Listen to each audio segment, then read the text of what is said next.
Hello, viewers and listeners. You are welcome to another edition of the program Midday Vibes, coming your way from Caliphate TV on Star Times Channel 141 and Caliphate Radio transmitting on 91.9. I'm your host, Hajara Usman At-Tajri. High blood pressure, also known as hypertension, is one of the most common non-communicable disease affecting millions of people worldwide. It's often referred to as a silent killer, and it usually shows no clear symptoms but could lead to a serious health complications if left unmanaged. Like it could lead to diseases like heart disease, strokes, and kidney failures.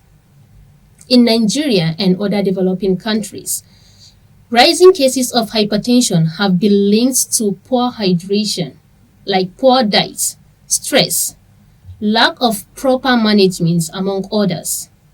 Despite its risks or despite its dangers, awareness, early detection, and proper management still remain low among people.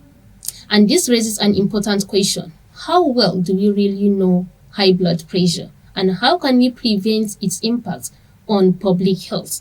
To discuss this, we have Dr. Ahmad Usman Abdullahi, Senior Registrar, Cardiology Unit, Internal Medicine Department from Usman Danfodio University. Doctor, you are welcome to the program. Teaching hospital. Okay, teaching hospital, sorry. Thank you. You are welcome to the program. Thank you. To begin with, Dr. Ahmad, what exactly is high blood pressure and how is it diagnosed? Okay. First of all, I want to say that blood pressure is a common disease condition, chronic medical conditions that is with us. It has been noticed that previously that hypertension is commoner in the Western world, but nowadays it is becoming common in our environment, especially Africa, Nigeria inclusive. So hypertension is when there is elevated blood pressure above normal. So what it means is that there is a normal blood pressure that is expected of average of less than 120/80. So anybody that his blood pressure is expected it should be less than 120/80.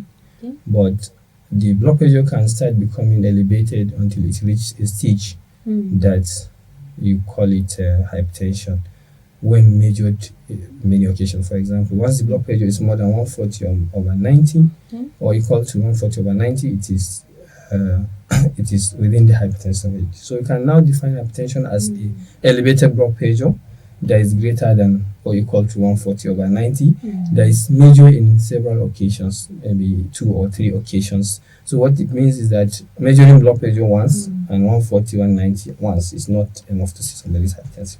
But when you measure it in more than 2 occasions and it's still more than 140/90, that's persistent elevated blood pressure, more than 140/90 measured in 2-3 separate occasions. You come to the hospital today, it is measured 140/90. Then you come back again, it will be measured 140/90. Then if it consistently more than or equal to 140/90, then that's when it is called hypertension. But measuring it once today 140/90, tomorrow 120/80, you cannot say somebody is hypertension. Yes. Once it is dropping and then it's going up, dropping, you can't clearly say that somebody is hypertensive. So why is hypertension often referred to as a silent killer?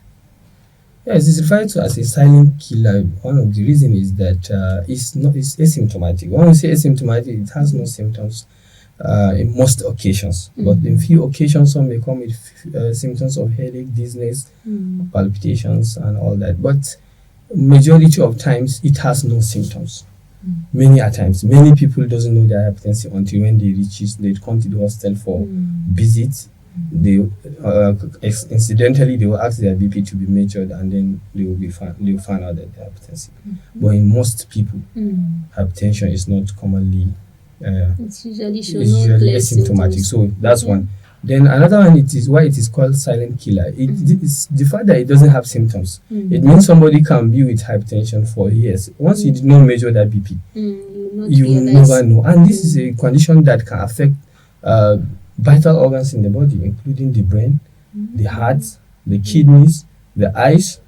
So it can damage those organs slowly over time, and that's one of the reasons why it is called a silent killer, because silently somebody will be dying he doesn't know. And what are the major causes of high blood pressure? The causes are primarily there is a primary hypertension. What it means is that the cause, it has no single cause.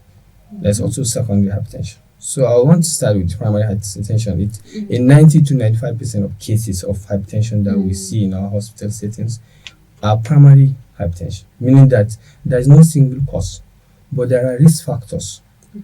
People that have genetic predisposition, family history of hypertension, mother hypertensive, father hypertensive, brother hypertensive, plus diet, so high salt diet, then high fatty diet. So when somebody is having those risk factors, multiple, so the risk factors are multiple risk factors that will come together and then bring about hypertension. It doesn't have a single. Then secondary causes that the one that have causes, for example, people that have endocrine disorders such as hyperthyroidism, they can have thyroid problem, and because of that the BP will be high. They can have what is called Cushing syndrome also.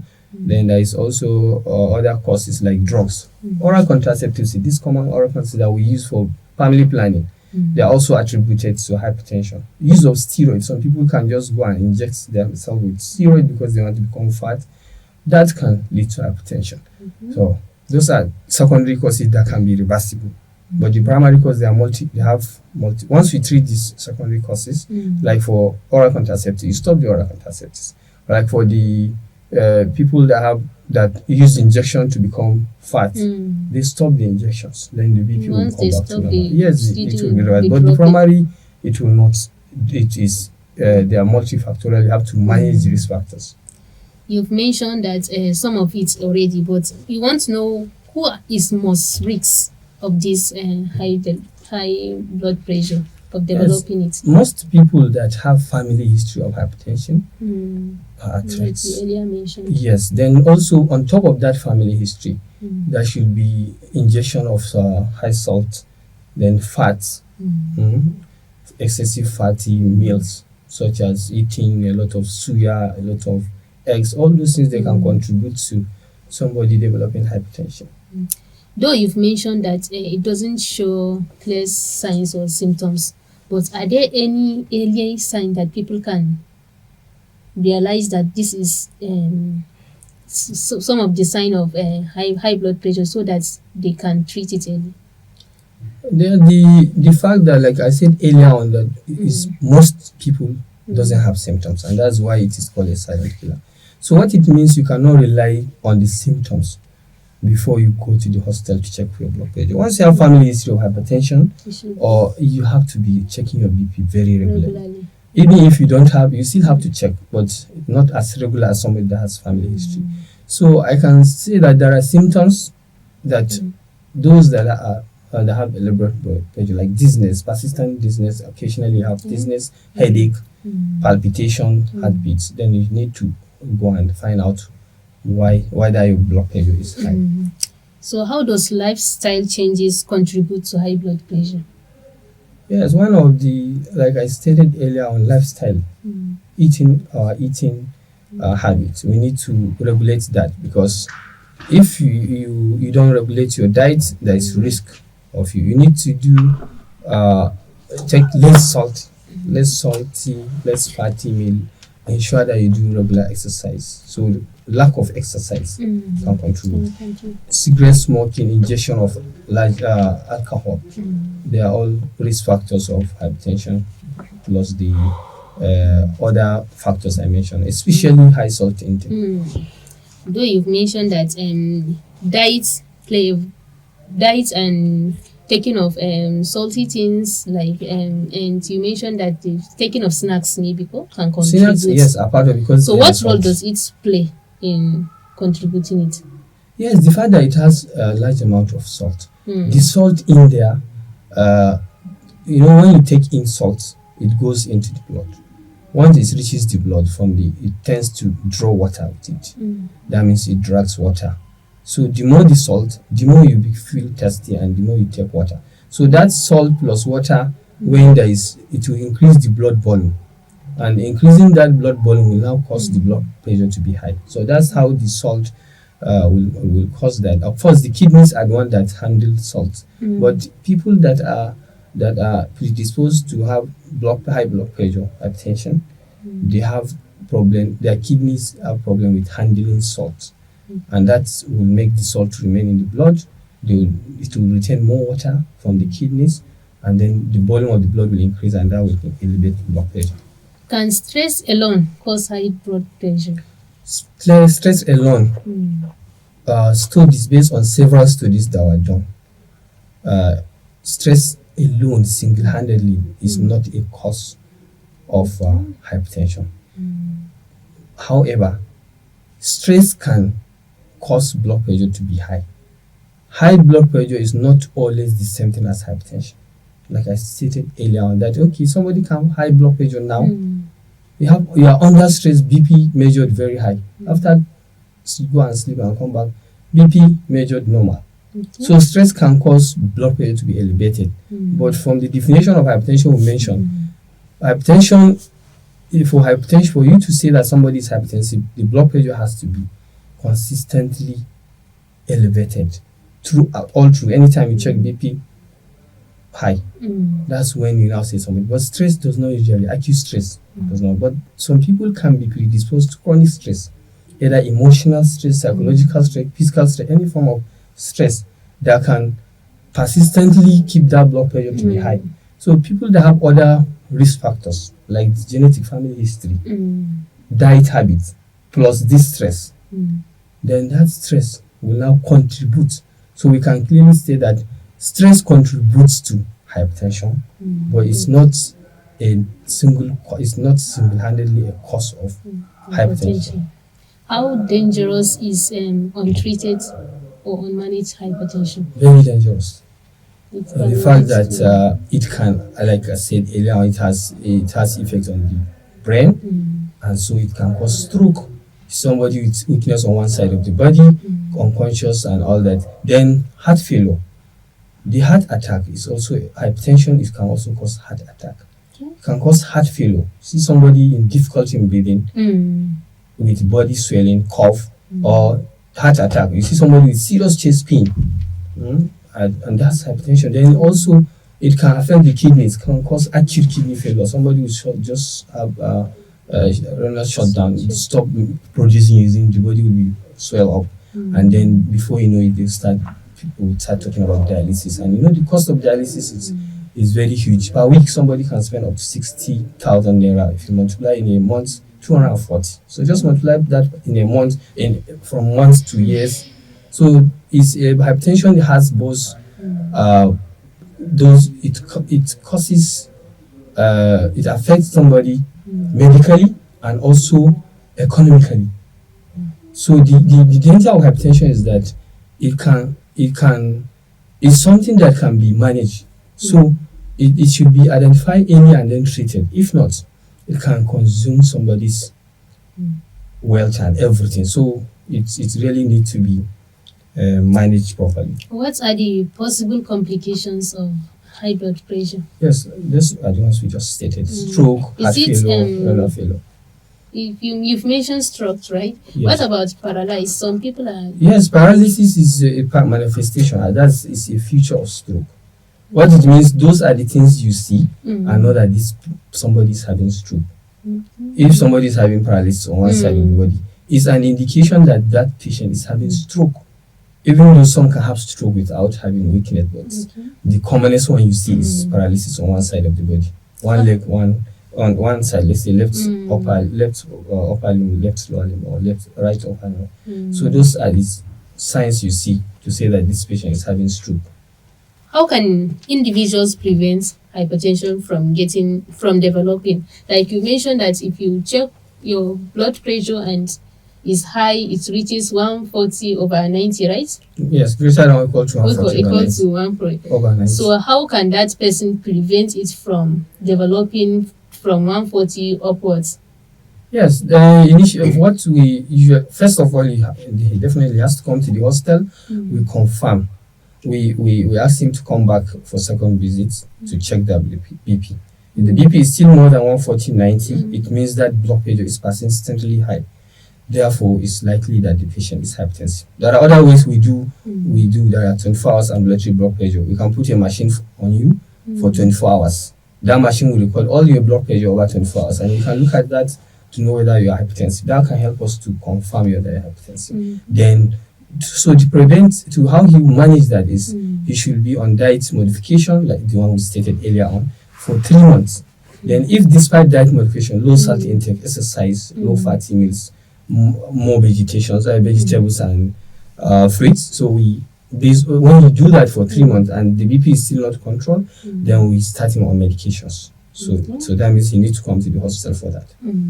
Is high blood pressure curable or only manageable? That is, can it be cured completely, or it can only be managed? Based on the current evidence that are available, there is no single cure that this once you take this drug, you are cured. But hypertension can be managed, and you can live normal life like any other person. With normal blood pressure. The difference is that you are on drugs, the other person is not on drugs. So that's just the difference.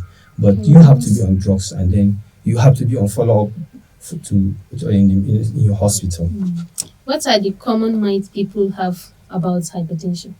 Yes, I think it's very common to all of us that people will tell you that once you are old, you can only become hypertensive when you are old. Yes. So some believe that my BP is 140/90, 150/90, but I'm still young. So that means it's not likely that I'm hypertensive because my age is still within young stage. So that is that notion, and I think I want to call on our people that please let's check our blood pressure regularly. Hypertension does not specify whether you are young or you are elderly or you are a male or female. It doesn't have specification. It affects everybody. And that was I earlier when I asked you about those that are at risk. I was expecting you to mention people that are above 50 years. Yes. Age is one of the factors that because hypertension is commoner among those people. But nowadays, hypertension can occur at any age. It doesn't mean that you don't have hypertension in the young. What it means, like I stated now, we have primary hypertension. Primary hypertension is commoner among those above 55 years of age. And then, but the less than 55 years, most of them are secondary causes. And that's when you say hypertension in the young, definitely it's likely a secondary cause. So you look for the secondary cause, treat the secondary cause, then that hypertension may be treated. In some instances, even pregnant women, some are experiencing high blood pressure, some low blood pressure. So what causes that? Is it manageable, or is with time it will just go away? The pregnant women can become hypertensive. That's what is called pregnancy-induced hypertension. They only become hypertensive when they are pregnant. After 6 weeks, the BP normalizes. However, some of them may progress from that first pregnancy-induced hypertension resolve after 6 weeks. Another one, second, third pregnancy. But some of them, after some pregnancy, it will just progress further. If after 6 weeks, you check BP, it continues to be high. That means they became hypertensive from pregnancy hypertension to chronic hypertension, in which case you have to place them on treatment. Okay, viewers and listeners, it's still your show, Midday Vibes, coming your way from Caliphate TV on Star Times Channel 141 and Caliphate Radio, transmitted on 91.9. We will take a short break and we will be right back. Please stay with us.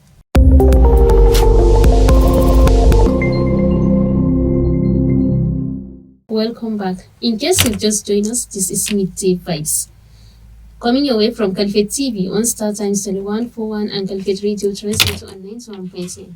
And right here at the studio, we are discussing about how we can manage high blood pressure, that is hypertension, and is also called silent killer. And with me in the studio is Dr. Ahmad Usman Abdullahi, Senior Registrar Cardiology Unit, Internal Medicine Department, Usman Danfodio University Teaching Hospital. Sir, you're welcome back from the break. Thank you. So, what role can exercise play in controlling high blood pressure? Yes, regular exercise is found to reduce blood pressure. There are studies that were done and they found out that when you are on regular exercise, like at least every day 30 minutes for at least 4 to 5 days in a week. So that means you have 3 or 2 days break. So it's expected that's the minimum exercise that you can go with. 30 minutes exercise every day is found to reduce blood pressure. So you, to our listeners, you want to be part of this conversation, the number to call is 090-6000-2022. How often should people, you mentioned that even if you did not experience any sign or symptoms, since it's not showing clear signs sometimes, so how regular should people check their blood pressure? Yes, regularly people should be checking their blood pressure. It actually depends whether you are hypertensive. So those that are not hypertensive, at least you should be able to check your blood pressure at least every 3 to 6 months. Or the worst scenario, in a year you should be able to check your blood pressure, even if you are not hypertensive, at least once. Okay. But those that are hypertensive, they should check their BP regularly. How can Nigerians with hypertension balance managing their conditions with daily life and cultural practices? The balancing daily life activities, cultural practices.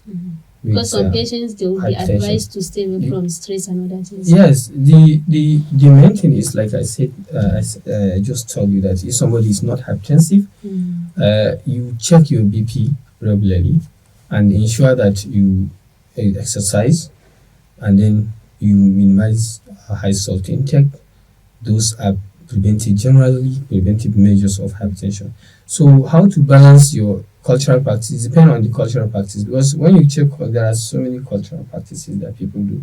Some people believe that if you take, there are traditional medications that once you take them, your BP will come normal. So there are hypertensive patients that will go and take traditional medications. BP, probably some of those traditional medications have some antihypertensive effect and they can reduce BP. And after, they will go and check BP normal, but later on the BP will still go back. Before you know it, they will come with complications. So cultural practices are affecting our management. We notice that even in the hospital, when you place some patient on drugs, and they will go and add traditional medication on top. Before you know it, the BP will go down, and they will believe it's not the hospital drugs, it's the traditional medication. So they will now continue traditional medication. And even the traditional, they don't consistently take it. They will take it once the BP is normal. They will tell them that the BP is normal now, so no need to take blood, no need to take antihypertensive. So that's one of the most dangerous things that happen, because you believe that your BP is cured. Before you know it, the next time, since it doesn't have symptoms, the next time somebody will come to the hospital is with stroke or heart failure or renal failure. So those are the dangers we have been facing. This we have been looking for opportunities like this to talk about those problems. That okay, when it is confirmed that you are hypertensive, you should stick to your drugs, and nobody should ask you to stop your drugs until you go to the hospital and then discuss with your doctors. Even if your blood pressure is normal, you never stop drugs, because it's not something that can be cured. You can only manage it. And that's what I wanted to ask. Are there any traditional remedies that can manage, apart from the medical ones, that can manage high blood pressure? We don't recommend traditional medication, but we know that people take it and they'll tell you that their BP normalizes. But we know that normal is just temporary normal blood pressure, because they will still come back with elevated blood pressure. And we need to emphasize this because out of about 240 million Nigerians, about 80 million Nigerians are hypertensive, because 1/3 of our population, based on the studies that are done, we are hypertensive. So which means out of every 3 people, 1 is likely to be hypertensive. So hypertension is very common. It's a very, very common condition that needs to be managed aggressively and through health talks and all that. Are there any support system or resources available for Nigerians living with high blood pressure? Like what? Like in the hospital, are there any support system for people living with high blood pressure? Yes, the patient that comes into the hospital, we have our clinic days that they will come, we check them. There's a day that is mainly for those people with hypertension and heart problems. Okay. So, and that day, once they come, we early in the morning they will be giving health talk. They will be giving health talk before they will see their doctors. After seeing their doctors, the doctors will also tell them more about their conditions and all that. So that regular follow-up is very, very essential for them to be able to control their blood pressure. So what advice can you offer to our young people regarding prevention of high blood pressure? Yeah, we stated earlier on this. They have to be on regular exercise, low salt, more vegetables, less fatty. Even if you are not at Even risk. if you are not at risk, you should have that. Because you don't know whether you're at risk. Because your grandparent, your father, mother may not be hypertensive. Yes. You don't know one of your grandparents is hypertensive. Or even if your grandparents you are at risk. Yes. Even if your parents doesn't. Yes, you have risk because it's a genetic. You may have genetic predisposition. So what policies or public health measures can help reduce hypertension in Nigeria? Okay, Nigeria generally we need to improve on our health education.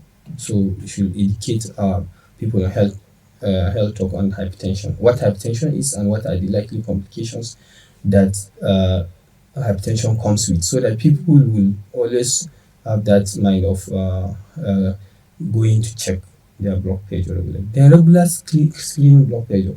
At your working place, you should always find time to organize screening annually. Each organization should be doing should organize annual health blood pressure check. Each organization, we have so many organizations. So through the organizations, it can help.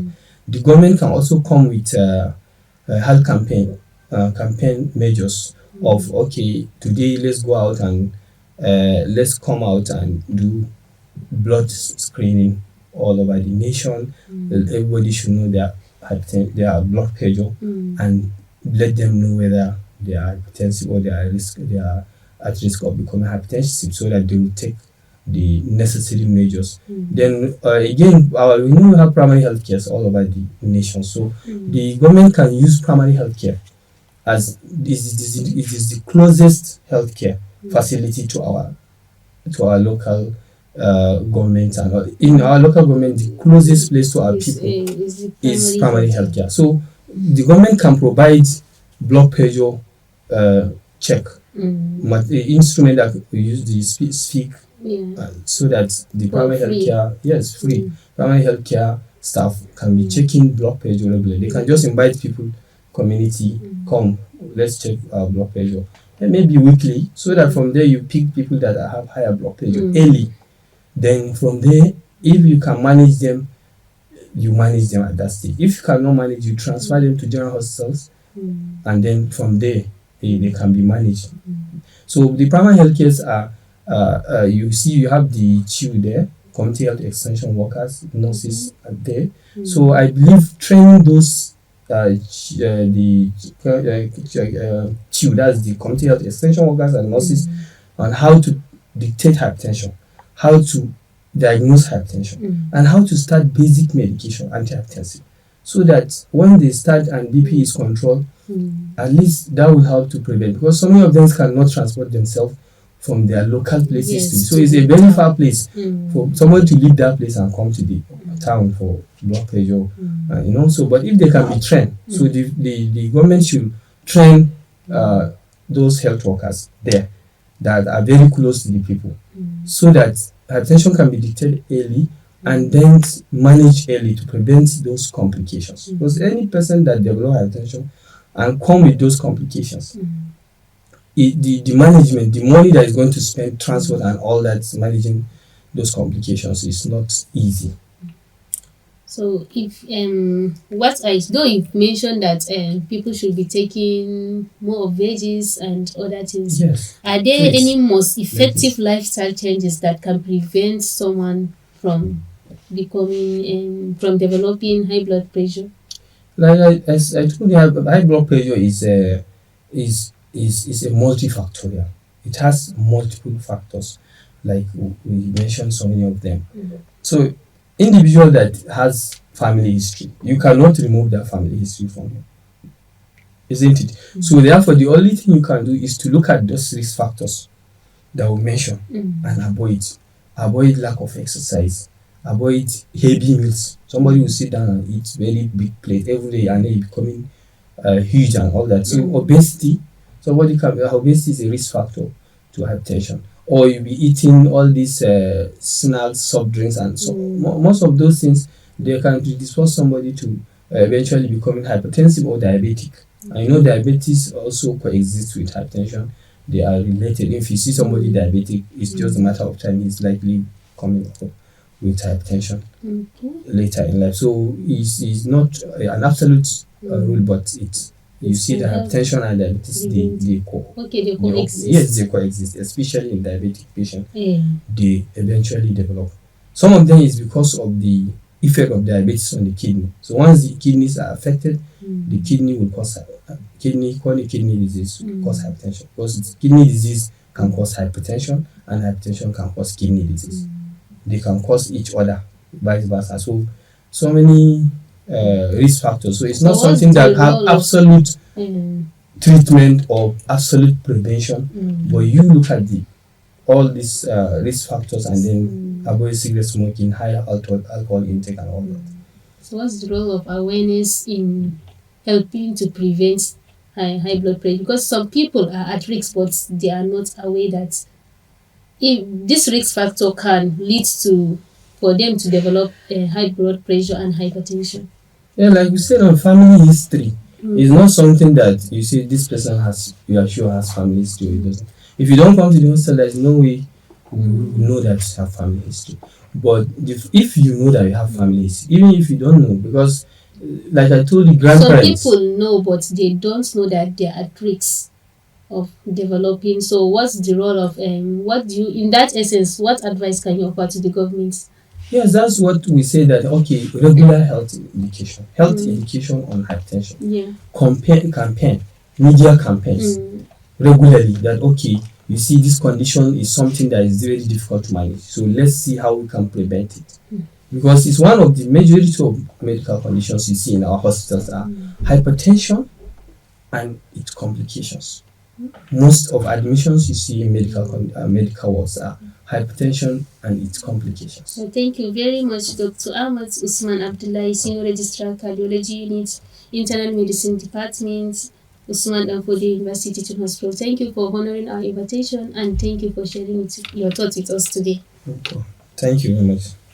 And with this, we come to the end of today's edition of the program Midday Vibes. On behalf of our production crew and our guest, Dr. Ahmad Usman Abubakar, I am Hajara Usman Attajiri. Stay blessed until next time.